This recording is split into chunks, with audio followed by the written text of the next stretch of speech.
قرآن اور جدید سائنس ملتے ہیں یا قرآن اور جدید سائنس ٹکراتے ہیں؟ اس موضوع پہ ہم انشاءاللہ تذکرہ کریں گے. ایک مشہور سائنسداں، فزسسٹ اور نوبل پرائز ونر جس کا نام البرٹ آئنسٹائن تھا، اس نے کہا science without religion is lame and religion without science is blind. Science مذہب کے بنا لنگڑی ہے اور مذہب سائنس کے بنا اندھا ہے. میں پھر سے دہراؤں گا. البرٹ آئنسٹائن جو فیمس فزسسٹ تھا اور نوبل پرائز ونر، اس نے کہا کہ سائنس مذہب کے بنا لنگڑی ہے اور مذہب سائنس کے بنا اندھا ہے. میں آپ کو یاد دلانا چاہتا ہوں کہ قرآن مجید سائنس کی کتاب نہیں ہے، SCIENCE، لیکن ہے سائنس کی کتاب، SIGNS. یہ ہے نشانیوں کی کتاب، آیتوں کی کتاب. اور قرآن مجید میں 6000 سے زیادہ نشانیاں ہیں، 6000 سے زیادہ آیتیں ہیں. ان میں سے 1000 سے زیادہ الحمدللہ سائنس کے بارے میں ذکر کرتی ہے. آج کی اس تقریر میں میں صرف ان سائنٹیفک فیکٹس، سائنس کے حقائق کے بارے میں ذکر کروں گا which have been established، جو سائنسداں ثابت کر چکے ہیں.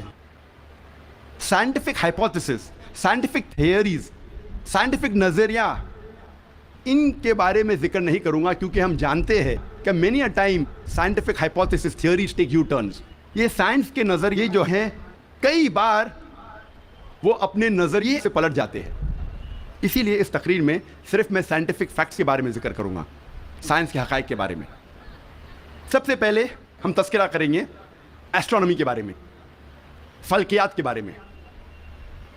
35 سے 40 سال پہلے کچھ سائنسداں نے تحقیق کی ایک موضوع پہ، تخلیق کائنات، مطلب کریشن آف دی یونیورس.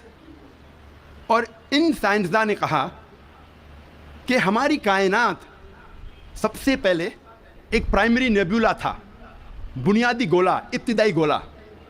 اس کے بعد there was a secondary separation, دوسری جدائی، دوسری علیحدگی، اور ایک بڑا دھماکہ ہوتا ہے بگ بینگ.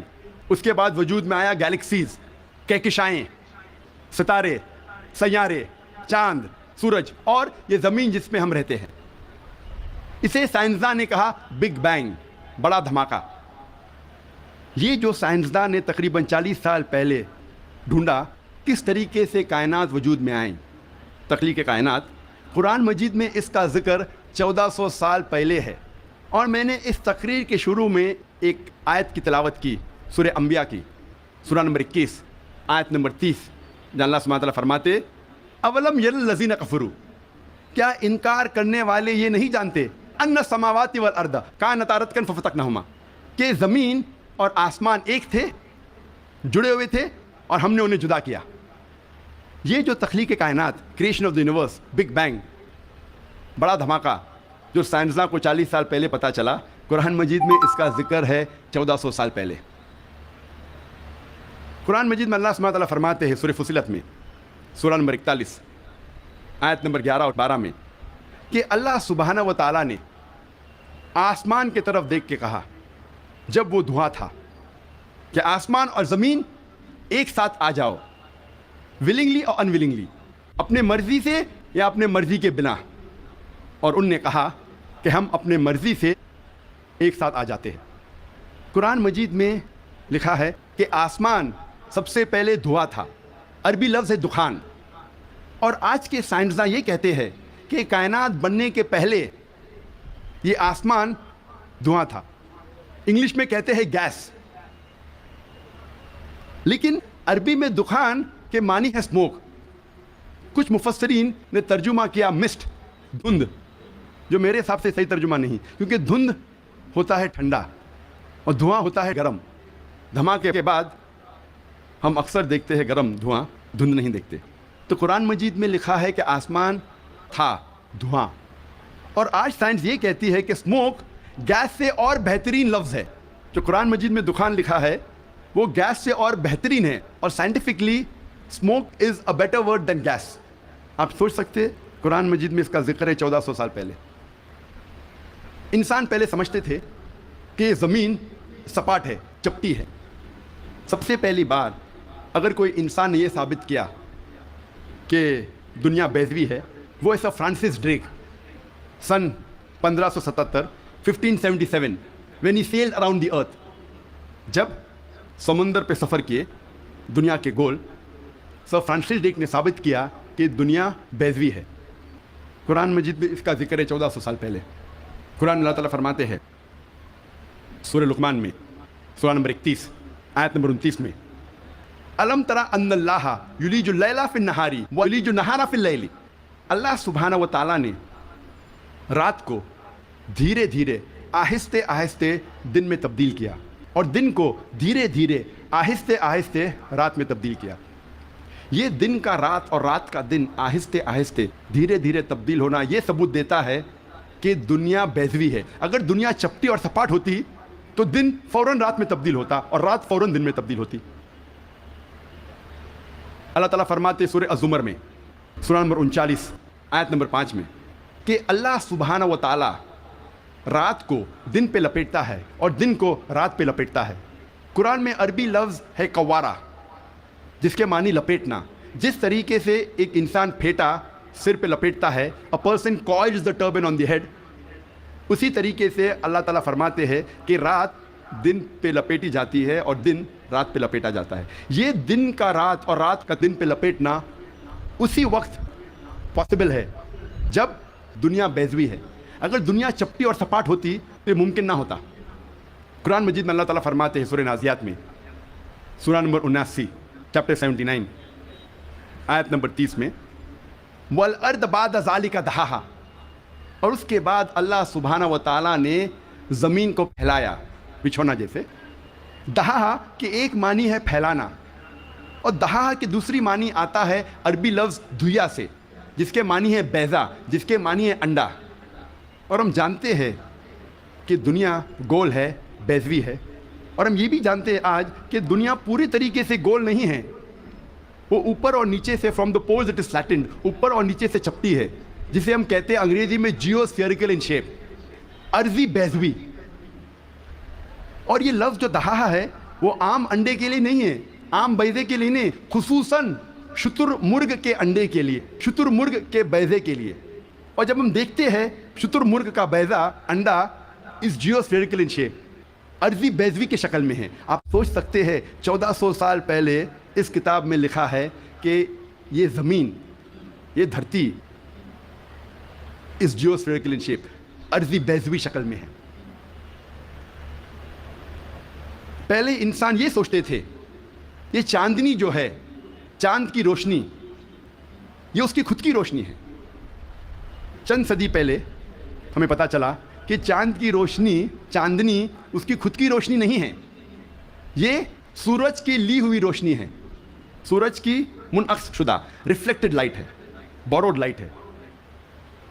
قرآن مجید میں اللہ سبحانہ و تعالیٰ فرماتے ہیں سورہ فرقان میں سورہ نمبر 25 آیت نمبر 61 میں اللہ سبحانہ و تعالیٰ نے آسمان میں برج رکھے, تاروں کے جھنڈ, اور اس میں رکھا سورج جس کے پاس خود کی روشنی ہے, سلگتا ہوا چراغ, اور رکھا چاند جس کی لی ہوئی روشنی ہے.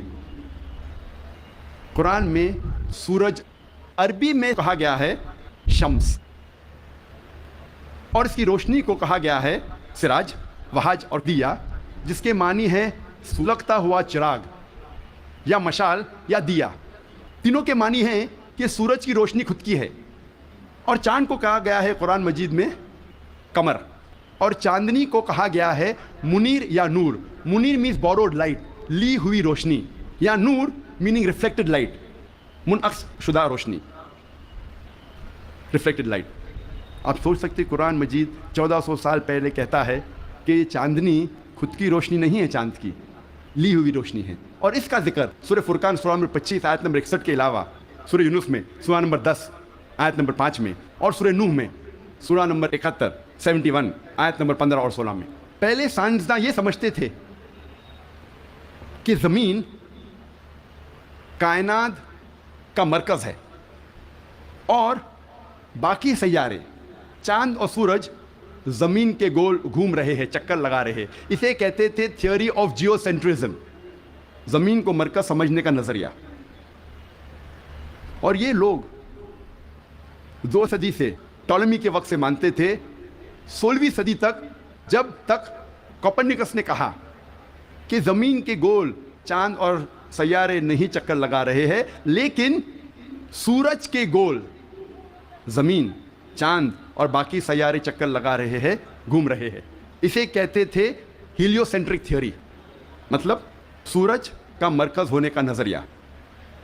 اور سن 1609 میں ایک جرمن سائنٹسٹ جس کا نام تھا یوہنس کیپلر, اس نے لکھا اپنی کتاب میں ایسٹرونوما نووا کہ صرف سیارے اور چاند سورج کے گول گھوم نہیں رہے ہیں, لیکن زمین, چاند اور سیارے, پلانٹس سورج کے گول گھومنے کے علاوہ اپنے محور پہ گردش کر رہے ہیں. They are rotating about their own axis. اور جب میں اسکول میں تھا, میں سن 1981 میں 10ویں میں تھا, جغرافی میں نے پڑھا تھا کہ زمین, چاند اور سیارے, پلانٹس وہ چکر لگا رہے ہیں, they are revolving and rotating, اور اپنے محور پہ گردش کر رہے ہیں. لیکن سورج اپنے محور پہ گردش نہیں کر رہا ہے. لیکن میں نے جب قرآن کی ایک آیت پڑھی, سورہ انبیاء سورہ نمبر 21 آیت نمبر 33 میں اللہ سبحانہ وتعالیٰ فرماتے ہیں هو الذی خلق اللیل والنہار, اللہ سبحانہ و تعالیٰ نے رات اور دن بنایا, والشمس والقمر, سورج اور چاند, کل فی فلک یسبحون, وہ گھوم رہے ہیں اور اپنے محور پہ گردش کر رہے ہیں. قرآن کا لفظ یہاں ہے یسبحون. قرآن یہ کہتا ہے کہ sun and the moon are revolving, چکر لگا رہے ہیں, گھوم رہے. اس کے علاوہ یسبحون, یہ عربی لفظ یسبحون آتا ہے لفظ صباح سے, اور صباح ایک عربی لفظ ہے جو چلتے ہوئے جسم کے موومنٹ کو ڈسکرائب کرتا ہے. مثال کے طور پہ اگر میں کہوں گا کہ کوئی انسان پانی میں سباہ کر رہا ہے, اس کے یہ معنی نہیں کہ وہ پانی کے اوپر فلوٹ کر رہا ہے, اس کے معنی ہے کہ وہ پانی میں تیر رہا ہے. اگر میں کہوں گا کوئی سباہ کر رہا ہے زمین پہ, اس کا مطلب نہیں کہ وہ آدمی زمین پہ رول کر رہا ہے, اس کا مطلب ہے کہ وہ انسان زمین پہ چل رہا ہے یا دوڑ رہا ہے. اسی طریقے سے جب اللہ سبحانہ تعالیٰ یہ لفظ کا استعمال کرتے ہیں کوئی فلکی جسم کے لیے, فار اے سیلیسٹل باڈی, اس کے معنی نہیں کہ وہ فلائی ہو رہا ہے یا فلوٹ ہو رہا ہے, اس کے معنی ہے it is rotating about its own axis, وہ اپنے محور پہ گردش کر رہا ہے. آج سائنس ترقی کرنے کے بعد سائنس یہ کہتی ہے کہ آپ سورج کا عکس ٹیبل کے اوپر دیکھ سکتے ہیں ایک آلے کے ذریعے, اور پتہ لگتا ہے کہ سورج میں بلیک سپاٹس ہیں, اور یہ بلیک سپاٹس تقریباً 25 دن لیتے ہیں گردش کرنے کے لیے. اس سے یہ ثابت ہوتا ہے کہ سورج تقریباً 25 دن لیتا ہے ایک گردش کرنے کے لیے. تو آج سائنس یہ تسلیم کرتی ہے کہ سورج بھی اپنے محور پہ گردش کر رہا ہے. جو میں نے اسکول میں تقریباً 28 سال پہلے پڑھا تھا کہ سورج واز اسٹیشنری, سورج گردش نہیں کر رہا ہے, تو 28 سال پہلے میں نے اسکول میں پڑھا.